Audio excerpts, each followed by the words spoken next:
Hello बच्चों, आज आपका ये फोर्स एंड प्रेशर का दूसरा पार्ट है। आज हम लोग टाइप ऑफ फोर्स के बारे में पढ़ेंगे।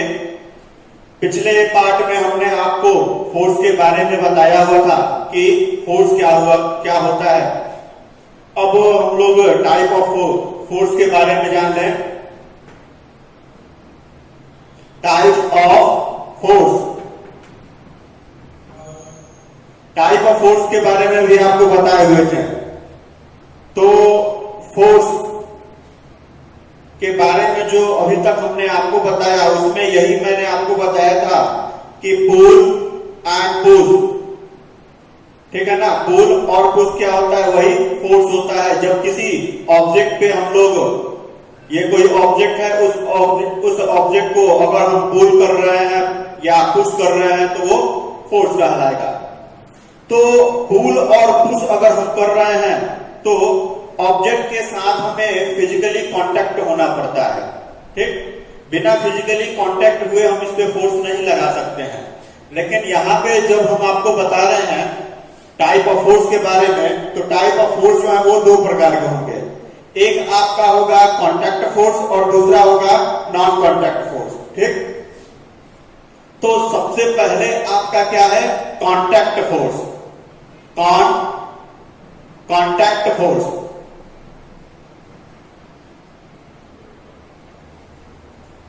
किसे कहते हैं? Contact force, force exerted by the physical interaction of two bodies is known as contact force.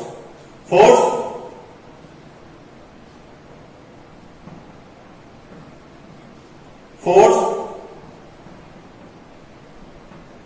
exerted by the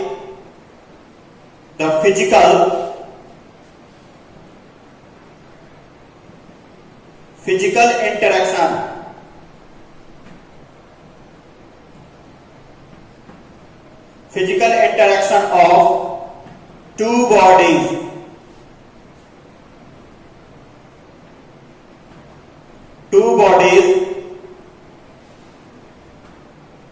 is called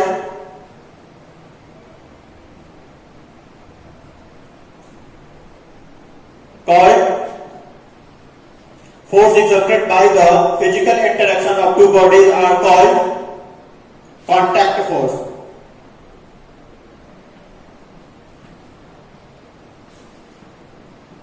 contact force इसको कहेंगे। अब ये जो कांटेक्ट फोर्स है ये कितने प्रकार के होंगे ये हम लोग जानते हैं। कांटेक्ट फोर्स को आगे तीन भागों में इसको बांटा गया है। ये तीन कौन कौन से हैं? तो कांटेक्ट फोर्स जो है, कांटेक्ट फोर्स ये आपका हो जाएगा, सबसे पहले तो हो जाएगा मस्कुलर फोर्स। क्या होगा? मस्कुलर फोर्स, ठीक है ना। दूसरा आपका हो जाएगा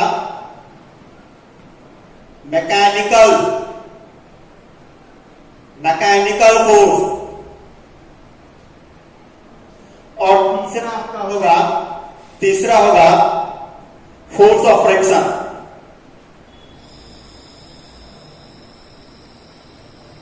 फोर्स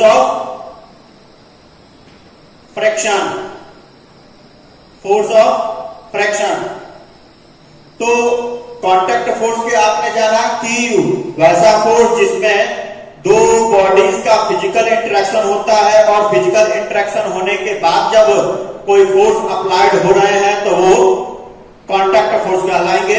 और कांटेक्ट फोर्स जो है वो आपको फिर आगे तीन भागों में यहां बांटा गया, मस्कुलर फोर्स, मैकेनिकल फोर्स और फोर्स ऑफ फ्रैक्शन हो गया। तो मस्कुलर फोर्स क्या होगा? मस्कुलर फोर्स मतलब कि मसल्स, आपके मसल्स के द्वारा जो फोर्स लगाया जा रहा हो, ठीक है ना। जैसे कि हम दौड़ रहे हैं या वॉकिंग कर रहे हैं या कोई गेम खेल रहे हैं, तो उसमें जो एनर्जी हम लगा रहे हैं, जिस फोर्स के कारण वो वर्क हो रहा है, वो क्या होगा? मस्कुलर फोर्स होगा। या किसी आपको ब्लो कार्ट के द्वारा या हॉर्स के द्वारा अगर किसी कार्ट को खींचा जा रहा है, किसी हेवी लोड को हम लोग किसी एनिमल के माध्यम से कैरी कर रहे हैं, तो वो क्या कहलाएगा? वो भी मस्कुलर फोर्स कहलाएगा। ठीक है ना? तो मस्कुलर फोर्स किसे कहेंगे? इसे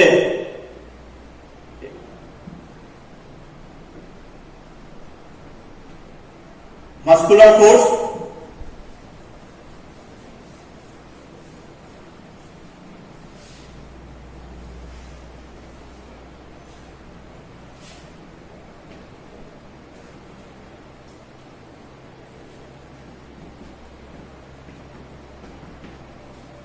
force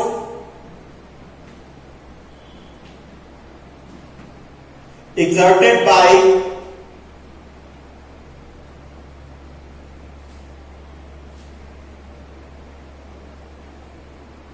muscles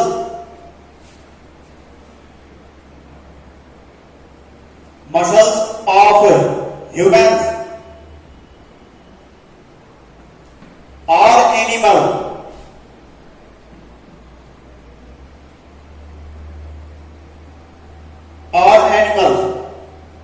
are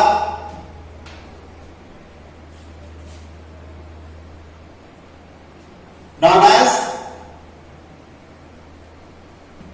muscular force। क्या कहेंगे इसे? मस्कुलर फोर्स कहेंगे। For example running, walking,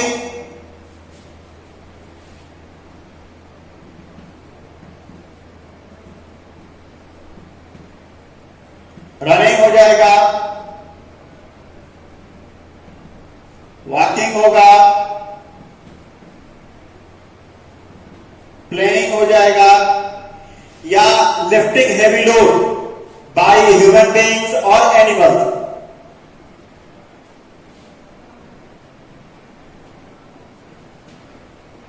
lifting heavy load by human being और एनिमल। ठीक है ना? तो ये क्या होगा आपका? ये मस्कुलर फोर्स हो जाएगा। आया समझ में? मस्कुलर फोर्स क्या होते हैं? अब हम लोग आगे मैकेनिकल फोर्स के बारे में जानेंगे। मैकेनिकल फोर्स क्या होता है? क्या होंगे mechanical force? Mechanical force machine के माध्यम से अगर कोई फोर्स लगाया जा रहा है तो वो क्या होगा? मैकेनिकल फोर्स होगा। Force exerted by any machine is known as mechanical force. ठीक है ना? मैकेनिकल फोर्स के माध्यम से जैसे कि रनिंग ऑफ कार, अगर कार चला रहे हैं या बाइक चला रहे हैं, या मैकेनिकल फोर्स के माध्यम से किसी इंजन के माध्यम से या क्रेन के माध्यम से अगर हम किसी हेवी लोड को ऊपर उठा रहे हैं तो वो क्या कहलाएगा? मैकेनिकल फोर्स कहलाएगा। ठीक है? आइए देखें मैकेनिकल फोर्स के बारे में। मैकेनिकल फोर्स क्या होता है?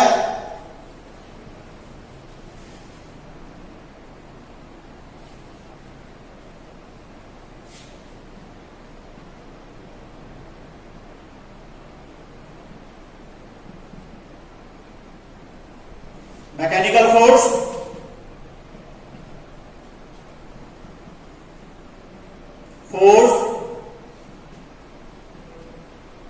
exerted by the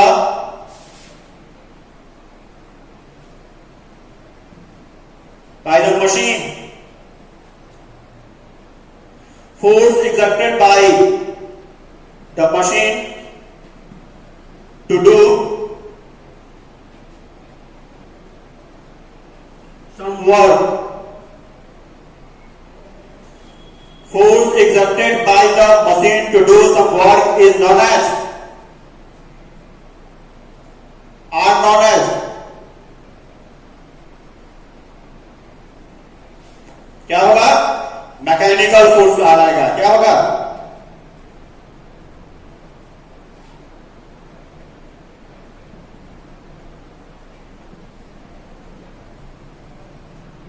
mechanical force हो जाएगा। मैकेनिकल फोर्स के एग्जाम्पल क्या होंगे? मैकेनिकल फोर्स का आपका example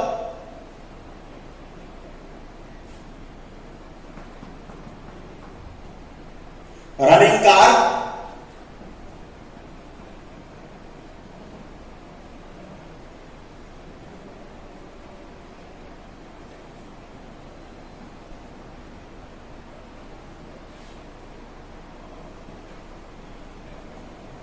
force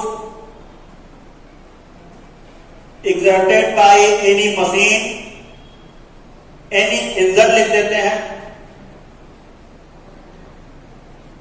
any engine, okay. या आपको lifting of heavy load, lifting of heavy load ऊपर में लिखते हैं, ठीक है ना। एग्जाम्पल इसका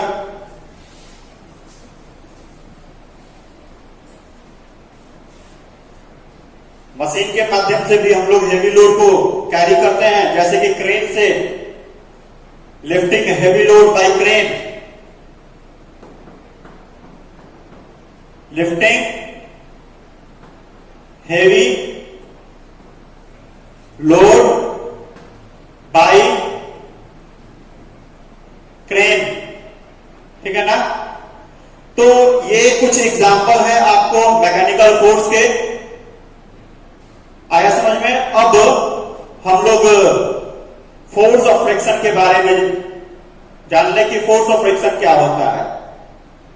बहुत आप लोग क्रिकेट खेलते हैं, आपने देखा होगा कि जब भी आप बॉल को हिट करते हैं तो हिट करने के बाद कभी कभी बॉल खुद से बाउंड्री लाइन के पहले ही रुक जाता है और आपको 4 रन नहीं मिल पाते हैं, ठीक है ना।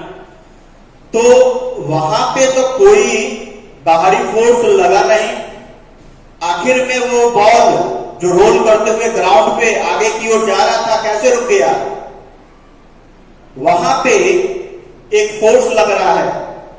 जब दो बॉडी आपस में इंटरेक्शन करते हैं, जब दो बॉडी आपस में इंटरेक्शन करते हैं तो इंटरेक्शन करने के बाद उनके बीच में एक फोर्स लगता है अपोजिट डायरेक्शन में, जो कि उनके मूवमेंट को रोकता है, अपोज करता है। उसे हम फोर्स ऑफ फ्रिक्शन के नाम से जानते हैं, या फ्रिक्शनल फोर्स उसे कहा जाता है। जब बॉल आपने हिट किया या बॉल को यूं ही आपने ग्राउंड पे रोल कर दिया, ये ग्राउंड हुआ, ठीक है ना, ये ग्राउंड हुआ। इस ग्राउंड पे अगर कोई बॉल रोल कर रहा है, आप छोड़ दीजिए इस बॉल को, ये रोल करते हुए जाएगा और ये बॉल जो है कुछ दूर जा करके रुक जाएगा, रेस्ट में चला जाएगा। आपको यह बताया गया कि अगर कोई भी ऑब्जेक्ट मोशन में हो, तो कोई भी ऑब्जेक्ट जब मोशन में होता है तो जब तक कि कोई बाहरी फोर्स उस पर कार्य ना करे तब तक वह ऑब्जेक्ट नहीं रुकता है। तो यहां पे किसने काम किया? इस बॉल को किसने रोका? इस बॉल को फोर्स ऑफ फ्रिक्शन ने रोका। फोर्स ऑफ फ्रिक्शन में क्या होता है, इस चीज को जानिए। जब आप सरफेस का माइक्रोस्कोपिक व्यू देखिएगा तो आपको सरफेस जो है वो कुछ इस तरीके से रफ दिखेंगे, ठीक है ना, रफ दिखता है, ठीक।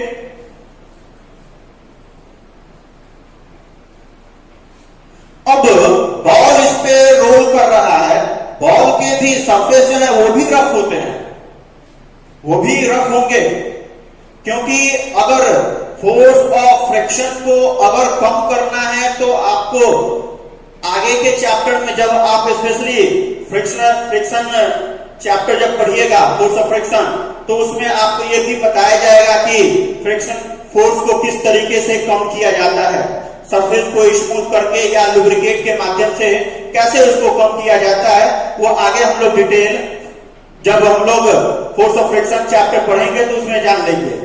यहां आपको थोड़ा बताते हैं, जब ये बॉल रोल करता है तो ये बॉल के सरफेस और ये जो ग्राउंड का सरफेस है ये आपस में ये क्या होते हैं, इंटरेक्ट करेंगे, इंटरसेक्ट करेंगे, ठीक है ना, एक दूसरे को इसके अपोजिट डायरेक्शन में। जैसे कि बॉल का अगर मूवमेंट इस तरीके से है तो ये सरफेस यहां पे जो फोर्स ऑफ फ्रिक्शन जो है वो अपोजिट डायरेक्शन में लगेगा और बॉल के मूवमेंट को वो रोक देगा। आया समझ में? फोर्स ऑफ फ्रिक्शन देखें क्या होता है।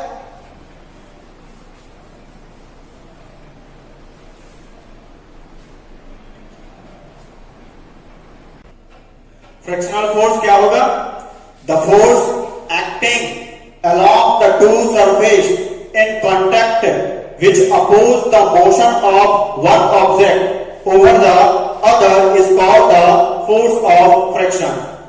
आपको मैंने बताया है कि एक सरफेस के ऊपर जब दूसरा ऑब्जेक्ट, एक ऑब्जेक्ट के सरफेस के ऊपर जब दूसरा ऑब्जेक्ट मूव करता है तो उसके मूवमेंट को वो अपोजिट डायरेक्शन में, अपोजिट डायरेक्शन उसको क्या करेगा, अपोज करेगा, उसे क्या कहेंगे हम लोग?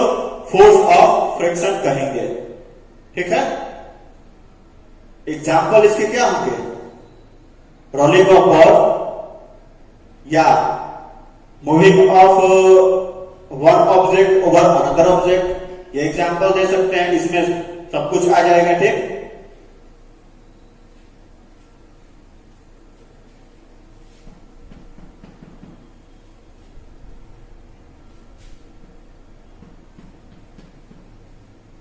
Moving of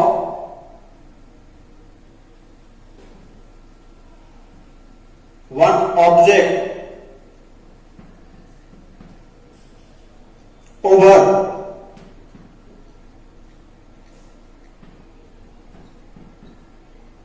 another object,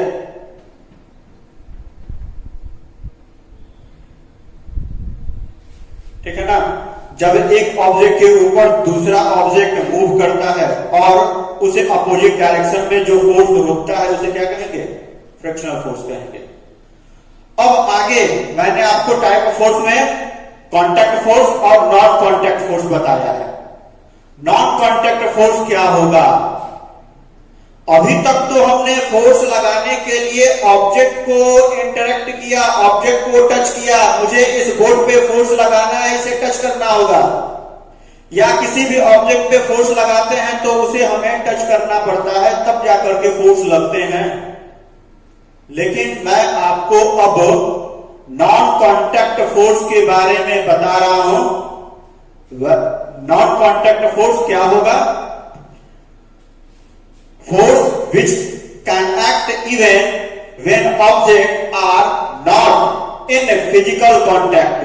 physical contact नहीं होगा, बिना फिजिकल कांटेक्ट के ही यह फोर्स अप्लाइड होगा। और इसे हम क्या कहेंगे? In physical contact with each other and bring about change is called non contact force. इसे क्या कहेंगे? नॉन कांटेक्ट फोर्स कहेंगे। नॉन कॉन्टैक्ट फोर्स भी आपको 3 प्रकार के होंगे। नॉन कॉन्टैक्ट फोर्स भी आपको 3 प्रकार के होंगे। कौन कौन से होंगे? मैग्नेटिक फोर्स होगा, इलेक्ट्रोस्टैटिक फोर्स होगा, ग्रेविटेशनल फोर्स होगा। आइए उसको डिटेल पढ़ते हैं। नॉन कॉन्टैक्ट फोर्स में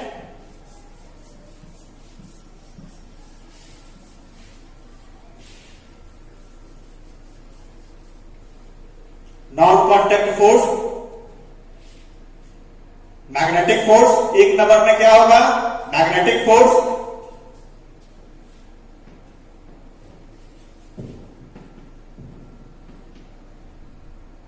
दूसरा क्या होगा? Electrostatic force.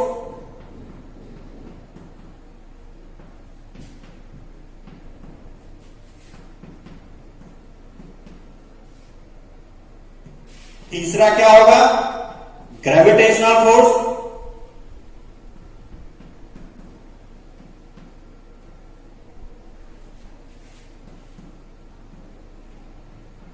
ग्रेविटेशनल फोर्स, ठीक है ना? ये तीन फोर्स जो कि नॉन कांटेक्ट फोर्स होंगे। मैग्नेटिक फोर्स क्या होगा बताइए? मैग्नेटिक फोर्स, मैग्नेटिक फोर्स तो आपको पिछले कक्षा में ही बता दिया गया है। लास्ट आपका क्लास 6 में आपको एक चैप्टर है मैग्नेट का, उसमें बताया गया कि मैग्नेटिक फोर्स क्या होते हैं। जब किसी मैग्नेट के द्वारा, ठीक है ना, जब किसी मैग्नेट के द्वारा किसी आयरन ऑब्जेक्ट पे जो फोर्स लगते हैं, जो अट्रैक्शन होते हैं, उसे क्या कहा जाएगा? मैग्नेटिक फोर्स कहा जाएगा। मैग्नेट अपनी ओर कोबाल्ट और निकेल को भी अट्रैक्ट करता है। Magnetic force exerted by magnet towards iron object is known as magnetic force.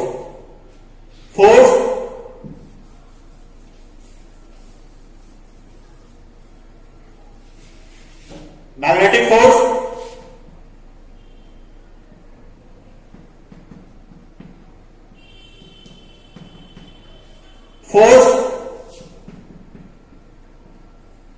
exerted by any magnet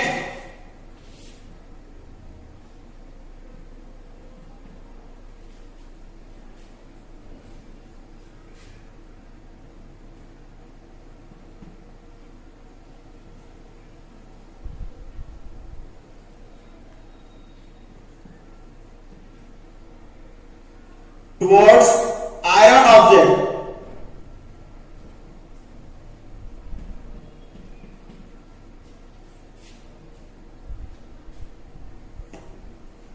are known as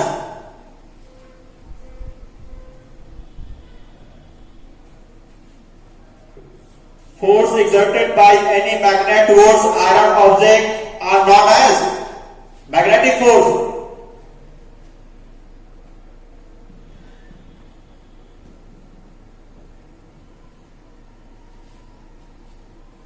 आपने बार मैग्नेट बहुत बनाया है क्लास 6 में। इस तरीके से बार मैग्नेट, इधर आप इसका नॉर्थ पोल दे सकते हैं, ये साउथ पोल। एक मैग्नेट आप लेंगे, बार मैग्नेट, और इस बार मैग्नेट के पास आप आयरन क्लिप्स, ठीक है ना, आयरन क्लिप्स रखेंगे या आयरन के पिन भी रख सकते हैं, ठीक है ना, आयरन के पिन भी आप रख सकते हैं। जब आयरन क्लिप्स या आयरन के पिन के करीब आप मैग्नेट को लेकर के जाइएगा तो आप यह देखिएगा कि आयरन के क्लिप्स या आयरन के पिन जो है वो बिना फिजिकल कांटेक्ट के ही मैग्नेट की ओर अट्रैक्ट होने लगते हैं। मैग्नेट में जाकर के ये चिपक भी जाते हैं।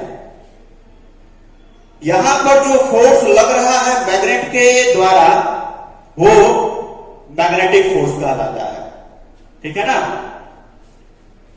अब हम लोग इलेक्ट्रोस्टैटिक फोर्स के बारे में पढ़े, ठीक। इलेक्ट्रोस्टैटिक फोर्स क्या होता है? Force exerted by any charged object, ठीक है ना, किसी भी चार्ज ऑब्जेक्ट के द्वारा किसी चार्ज ऑब्जेक्ट पे या अनचार्ज ऑब्जेक्ट पे जो फोर्स लगते हैं वही इलेक्ट्रोस्टैटिक फोर्स कहलाता है। इसका एग्जाम्पल जो है वो बड़ा ही बेहतरीन एग्जाम्पल आपने अपने घर में अपने बड़े भाई बहनों के द्वारा ये एग्जाम्पल प्राय देखा होगा। आप एक कॉम्ब लेंगे, कंघी, उस कंघी से आप अपने सूखे हुए बालों में ऑयल नहीं लगे होने चाहिए। ड्राई हेयर में आप उस कंघी को लेकर के ऐसे रगड़ेंगे, ठीक है ना। जब आप रगड़ते हैं, रब करते हैं, रब करने के बाद वो कॉम्ब जो है क्या होगा, चार्ज हो जाता है, ठीक है। कॉम्ब क्या होगा, चार्ज हो जाएगा। इस तरीके से आप एक कॉम्ब बनाएंगे।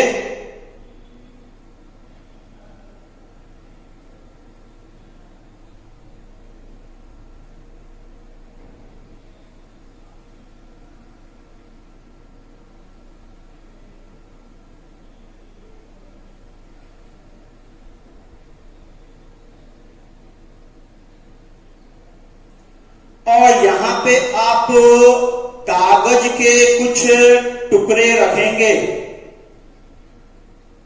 पेपर पेस्ट, ठीक है ना। जब आप कॉम्ब को ड्राई हेयर में आप रब करते हैं, रब करने के बाद वो कॉम्ब जो है चार्ज हो जाता है।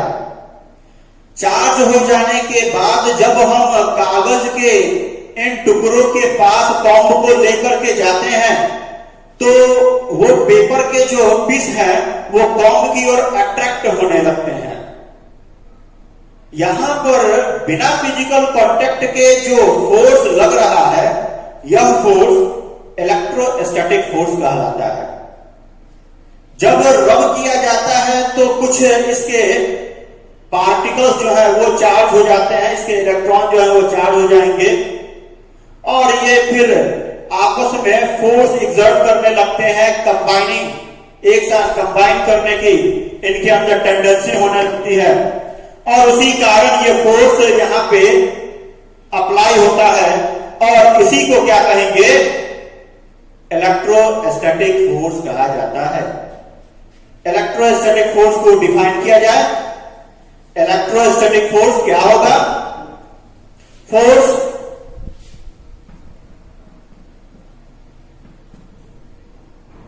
इलेक्ट्रोस्टैटिक फोर्स, ठीक, force exerted bye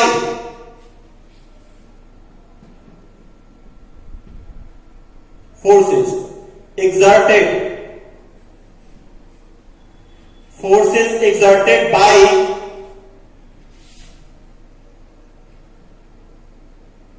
any charged object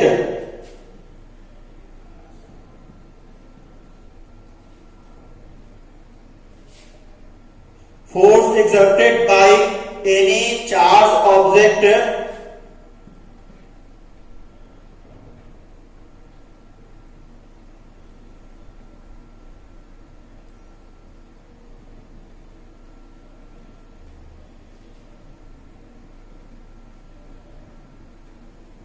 charged और अनचार्ज्ड, चार्ज्ड और uncharged, force exerted by any charge object over any charged और अनचार्ज्ड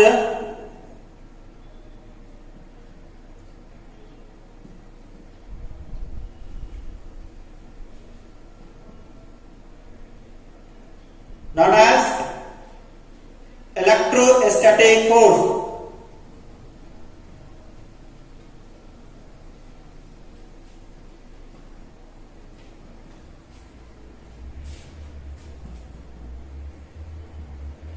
ठीक है ना, एग्जाम्पल मैंने आपको बताया, ये आपका इलेक्ट्रोस्टैटिक फोर्स होता है। अंतिम हम लोग पढ़ेंगे ग्रेविटेशनल फोर्स के बारे में। क्या होता है ग्रेविटेशनल फोर्स? यहां पे आप थोड़ा यह ध्यान दीजिएगा कि ग्रेविटेशनल फोर्स और ग्रेविटी दोनों थोड़ा सा अंतर है। जितने भी इस यूनिवर्स में ऑब्जेक्ट हैं वे सभी ऑब्जेक्ट एक दूसरे को, यूनिवर्स में जितने ऑब्जेक्ट हैं ये सभी ऑब्जेक्ट एक दूसरे को अपनी ओर अट्रैक्ट करते हैं, ठीक है ना। और उनके अट्रैक्शन के कारण जो फोर्स क्रिएट होता है या जो अट्रैक्शन पैदा हुआ वह क्या कहलाएगा, ग्रेविटेशनल फोर्स कहलाता है। वो क्या कहलाएगा, ग्रेविटेशनल फोर्स कहलाएगा। कोई भी बॉडी, जैसे कि आप कोई ह्यूमन बीइंग्स किसी हेवी मास के सामने खड़ा हो जाता है, किसी हेवी ब्लॉक के सामने खड़ा हो गया, या किसी हम व्हीकल्स के सामने खड़े हो गए, या कोई दो व्यक्ति आपस में, मान लीजिए ये ए है और ये बी है, ठीक है ना, तो ये एक दूसरे को अपनी ओर अट्रैक्ट करते हैं और इसके कारण जो फोर्स से हुआ वो ग्रेविटेशनल फोर्स कहलाता है। जब एक बॉडी अर्थ हो, पृथ्वी हो और दूसरा कोई और बॉडी हो तो वहां पर जो फोर्स एग्जर्ट होंगे उसको ग्रेविटी कहा जाता है, ठीक है ना, फोर्स ऑफ ग्रेविटी कहा जाता है। जब दो ऑब्जेक्ट कोई भी दो ऑब्जेक्ट आपस में अट्रैक्ट होंगे तो उसको ग्रेविटेशनल फोर्स कहेंगे, लेकिन अगर एक ऑब्जेक्ट अर्थ हो गया तो उसे ग्रेविटी कहा जाएगा। आया समझ में? ठीक। अब हम लोग इसको डिफाइन करें, ग्रेविटेशनल फोर्स क्या होता है। Force with which two object attract each other is called force of gravitation. Force of gravitation क्या होगा, मैंने आपको बताया कि जब दो ऑब्जेक्ट, जैसे मानिए कि ये एक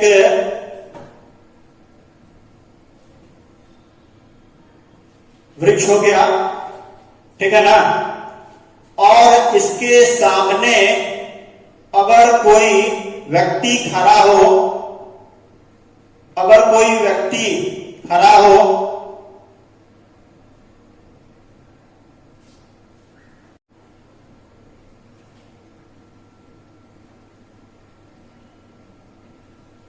और इनके बीच में जो फोर्स लग रहे हैं, इन दोनों के बीच में भी अट्रैक्शन लग रहे हैं, और यह जो अट्रैक्शन लग रहा है, ये जो फोर्स लग रहा है, इसको क्या कहेंगे, फोर्स ऑफ ग्रेविटेशन कहेंगे, ठीक है ना। मैंने एक बॉल लिया, बॉल को लेकर के मैं ऊपर की ओर, ठीक, ऊपर की ओर मैंने फेंका और फिर वो नीचे की ओर गिर गया। कोई भी वस्तु को जब आप छोड़िएगा तो वो नीचे गिर जाएगा, अर्थ उसको अपनी ओर अट्रैक्ट करता है, ठीक है, अर्थ उसे अपनी ओर अट्रैक्ट करेगा और अर्थ के कारण जो अट्रैक्शन हो रहे हैं उसे फोर्स ऑफ ग्रेविटी कहा जाएगा। आप यह कहिएगा कि सर यहां पे तो हमको नहीं दिख रहा है कोई फोर्स लग रहा है, मैं तो पेड़ के सामने खड़ा हूं, पेड़ मुझे या किसी ट्री के द्वारा मुझे अट्रैक्ट नहीं किया जा रहा है, तो यहां पर जो फोर्स लगेगा उसमें मास को भी देखा जाएगा, क्योंकि आप दोनों के बीच, या ट्री और ये बच्चे के बीच में एक बहुत ही बड़ा ऑब्जेक्ट अर्थ है। अर्थ के अकॉर्डिंग ये दोनों बहुत ही कम है, नदान में समझिए क्या।